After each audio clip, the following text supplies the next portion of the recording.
Hello everyone, welcome once again to our YouTube channel. आज हम All India Institute of Ayurveda में Ayurveda PhD entrance examination 2023 के question paper को solve करेंगे।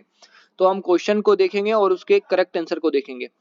The question number 1 है, if the researcher is interested in knowing the average systolic blood pressure in paediatric age group of that city at 5% type 1 error and precision of 5 mmHg of either side and standard deviation based on previously done study is 25 mmHg, the sample size would be, the correct answer would be 96। इसके लिए हम formula का use करेंगे sample size का, तो उससे आराम से निकल जाएगा।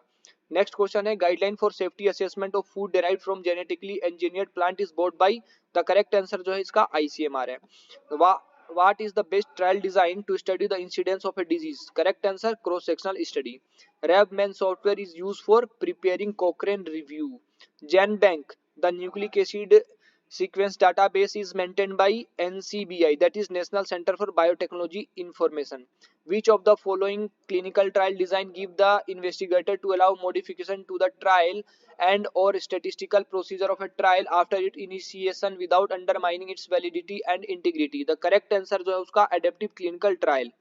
A significant odd ratio of 2.5 for BMI as a continuous predictor of heart disease in a binary logistic model would indicate which of the following? The correct answer is the odds of heart disease are 2.5 times higher for every 1 point increasing BMI. Question number 8 is, which of the following is not always required in systematic review? The correct answer is the meta-analysis. Question number 9 is, upgradation of facility to center of excellence is covered under which of the following central sector scheme? The correct answer is central sector scheme for Ayur Swasthya Yojana. MedDRA, a rich and highly specific standardized medical terminology, is developed by ICH.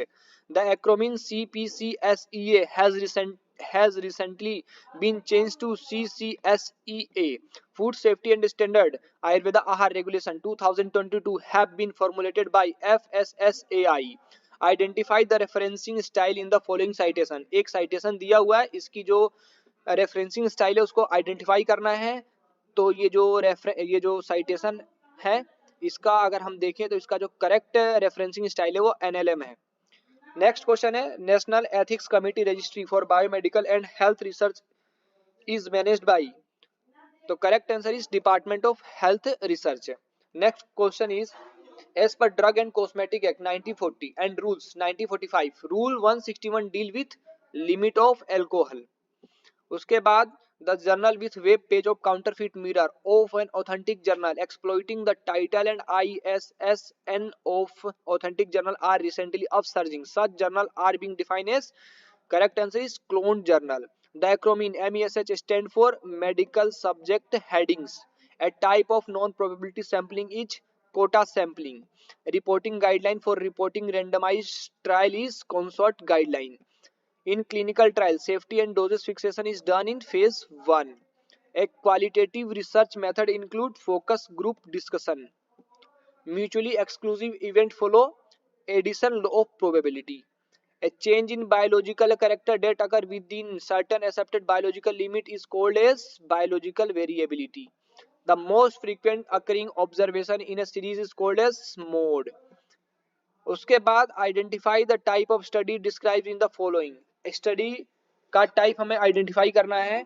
उसका क्या study है? Study है, a survey was conducted of all nurses employed at a particular hospital. Among other question, the question are asked about the grade of nurse and whether she was satisfied with her career prospectus. मतलब नर्सों के ऊपर एक particular hospital में एक सर्वे किया गया और क्वेश्चन उसमें पूछे गए कि वेदर अपने करियर प्रोस्पेक्टस में वो सेटिस्फाइड है या नहीं है। तो ये किस तरह का स्टडी है? वह एक तरह का क्रॉस सेक्शनल स्टडी है। इसका करेक्ट आंसर है क्रॉस सेक्शनल स्टडी। आगे देखें, if a population from which a sample is to be drawn does not constitute a homogeneous group, probability sampling technique is generally applied in order to obtain a representative sample. The correct answer जो उसका होगा वो stratified होगा। Scattered or XY diagram is also known as correlation diagram. According to Chark Samhita, Abhyupgam Siddhant is that which is held up by physician temporarily and hypothetically during debate, though the idea is unproved, untested, uninstructed and irrational. ठीक है? If data follow a normal distribution range mean plus minus 1.96 standard deviation limit contain 95% of all observation। यदि दो standard deviation plus minus है तो 95%, यदि तीन standard deviation mean से plus minus है तो वो 99% ऑब्जर्वेशन को कवर करेगा। If mean is less than mode the distribution is skewed to left, right. In which of the following trial neither the subject nor any of investigator or sponsor staff who are involved in treatment or clinical evaluation of a subject are aware of treatment received। ना तो जो investigator उसको पता है ना तो patient को पता है कि क्या ट्रीटमेंट है, तो उसको हम कहेंगे double blind. Next, to achieve cooperation and facilitation of one hub one standard a MOU has been recently signed between, जो एक हब और एक स्टैंडर्ड उसका जो एमओयू है वो साइन किया गया है PCIM&H और IPC, ठीक है, तो ऑप्शन सी। आगे है which of the following organisation ministry of AYUSH has signed a memorandum of understanding for promotion of medical value travel in Ayurveda and other traditional system of medicine in year 2023। तो correct answer जो होगा वो India tourism development corporation ITDC। The Global Ayush Investment and Innovation Summit 2022 was held in which of the following city? Correct answer जो होगा उसका गांधीनगर है। Which of the following organization has recently initiated the student program for Ayurveda research CAN यानी spark in order to promote interest and aptitude for research among Ayurveda undergraduate, यानी BMS के अंदर spark programme किसने initiate किया? तो वो उसका correct answer है CCRS यानी option A. The split half method is used as a test of internal reliability। Internal reliability के लिए स्प्लिट हाफ मेथड का यूज किया जाता है, ठीक है। अब फिर एक क्वेश्चन, एक एग्जांपल दिया, उसका हमें ढूंढना है कि इसमें कौन सा टेस्ट लगेगा। तो उसमें ये बताया कि एक researcher was interested in state level of lecture during lectures, she took the same group of 8 lecture, एक ग्रुप का 8 लेक्चर लिया and measure their anxiety during a normal lecture, ठीक है। and again in a lecture in which she said she had paid a student to be disruptive and misbehave, right। फिर जो data है वो normally distributed नहीं थे, तो इसमें कौन सा टेस्ट लगेगा? तो इसमें जो टेस्ट लगेगा वो इसमें जो टेस्ट लगेगा वो आपका है विल्कोक्सन साइन रैंक टेस्ट लगेगा, option D. Which of the following software is not used for statistical analysis? सॉलिडेज का प्रयोग स्टैटिस्टिकल एनालिसिस के लिए नहीं करते हैं, right. The Friedman test is the non parametric alternative to the chi square test. Chi square test का alternative है फ्राइडमैन टेस्ट, राइट। उसके बाद अगर नहीं, सॉरी, काई स्क्वायर टेस्ट नहीं, जो फ्राइडमैन टेस्ट है,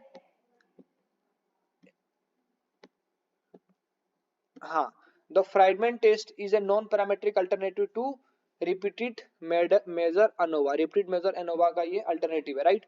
उसके बाद है आयुर्वेदिक हॉस्पिटल इम्प्रिंट्स शाही portal is designed and developed by NIIMH, नीमच यानी national institute of Indian medical heritage, ठीक है। तो इस तरह से जो है पार्ट 1 आपका कंप्लीट हो गया जो PhD में जो आया था। उसके बाद सबके जो 30 क्वेश्चन थे वो सब्जेक्ट से रिलेटेड थे, जैसे किसी का प्रसूति है तो प्रसूति के 30 क्वेश्चन, ऐसे ही किसी का अगर शल्य है तो शल्य से 30 क्वेश्चन, तो टोटल हो गए आपके 40 क्वेश्चन जो है सब जो कॉमन क्वेश्चन थे सभी में, तो ये हमने किया है। तो thank you very much for watching this.